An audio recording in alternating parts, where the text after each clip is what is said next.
Hello friends, welcome to பிரிசி arts. இன்றைக்கி hotel ஸ்டைலில் பொட்டுக்கடலை கார சட்னி எப்படி செய்யுதுன்னு பார்ப்போம்.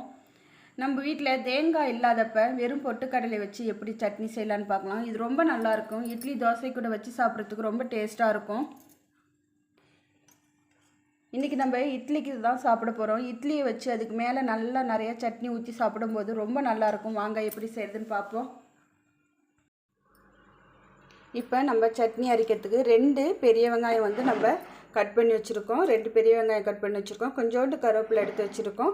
ஒரு அரை கப்பு அளவுக்கு பொட்டுக்கடலை எடுத்து வச்சுருக்கோம். காரத்துக்கு வந்து 3 காஞ்ச மிளகாய் எடுத்து வச்சுருக்கோம். ஒரு 4 பல்லு பூண்டு எடுத்து வச்சுருக்கோம். தாளிப்புக்கு வந்து 1 டீஸ்பூன் அளவுக்கு கடுகு, 1 டீஸ்பூன் உளுந்து, கொஞ்சமாக புளி எடுத்து வச்சுருக்கோம்.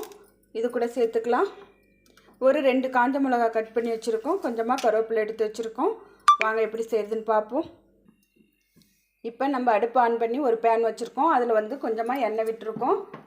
அதில் வந்து நம்ம எடுத்து வச்சுருக்கிற வெங்காயத்தையும் கருவேப்பிலையும் ஆட் பண்ணிக்கலாம். 3 காஞ்ச மிளகாவையும் சேர்த்துக்கலாம். இந்த புளியும் இதில் ஆட் பண்ணிக்கலாம். இது எல்லாத்தையும் சேர்த்து நல்லா வதக்கிக்கலாம்.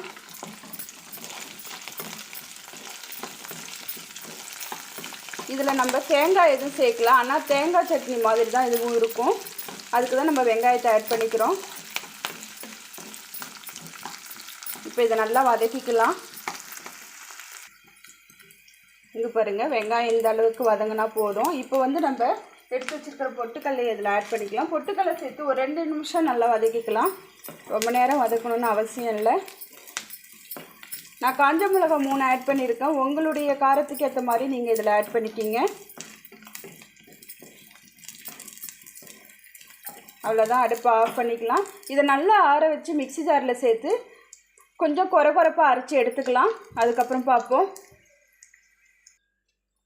இப்போ இதெல்லாம் மிக்ஸி ஜாரில் சேர்த்துட்டோம்.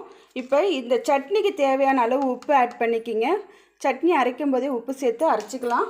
ஃபஸ்ட்டு தண்ணி ஊற்றாமல் கொஞ்சம் அரைச்சிட்டு அப்புறமா தண்ணி சேர்த்து கொஞ்சம் கொரப்பாக அரைச்சி எடுத்துக்கலாம். இங்கே பாருங்கள், நம்ம சட்னி வந்து இந்த அளவுக்கு கொஞ்சம் கொரப்பாக அரைச்சிருக்கோம். இது வந்து ஒரு பவுலில் மாற்றிக்கலாம்.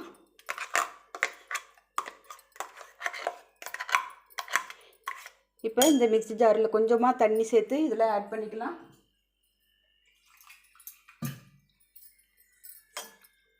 சேர்த்தாச்சு. இந்த அளவுக்கு தண்ணி போகுதுன்னா இப்படி கெட்டியாக வச்சு கூட நம்ம சாப்பிட்லாம்.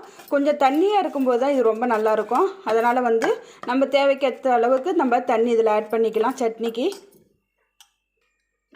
இங்கே பாருங்கள், நம்ம இப்போ இந்த அளவுக்கு நம்ம தண்ணி ஆட் பண்ணியிருக்கோம். இப்போ இதுக்கு தாளிப்பு ரெடி பண்ணிக்கலாம். இப்போ நம்ம தாளிக்கிறதுக்கு வந்து வெங்காயம் வதக்கின பேனை அடுப்பில் வச்சுருக்கோம். அதில் வந்து எண்ணெய் வந்து ஒரு 2 டீஸ்பூன் அளவுக்கு எண்ணெய் விட்டுருக்கோம். எண்ணெய் காஞ்சதுக்கப்புறம் நம்ம தாளிப்புக்கு எடுத்து வச்சுருக்கிற கடுகு, உளுந்து, காஞ்ச மிளகாய், கருவேப்பிலை எல்லாத்தையும் ஆட் பண்ணிக்கலாம்.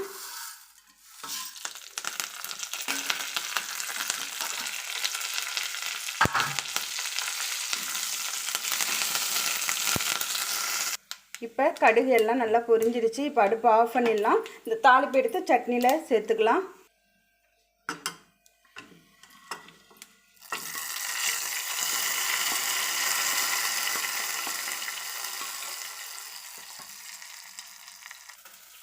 தாளிப்பு எல்லாத்தையும் ஆட் பண்ணியாச்சு. ரொம்ப டேஸ்ட்டான ஹோட்டல் ஸ்டைலில் பொட்டுக்கல்லையை மட்டும் யூஸ் பண்ணி தேங்காய் இல்லாமல் செஞ்ச கார சட்னி ரெடி ஆகிடுச்சு. இதை நீங்களும் ட்ரை பண்ணி பாருங்கள். இது ரொம்ப நல்லாயிருக்கும். இது உங்களுக்கு பிடிக்கும்னு நினைக்கிறேன். இதை பிடிச்சா லைக் பண்ணுங்கள், ஷேர் பண்ணுங்கள், இந்த சேனலை சப்ஸ்கிரைப் பண்ணுங்கள். தேங்க்யூ.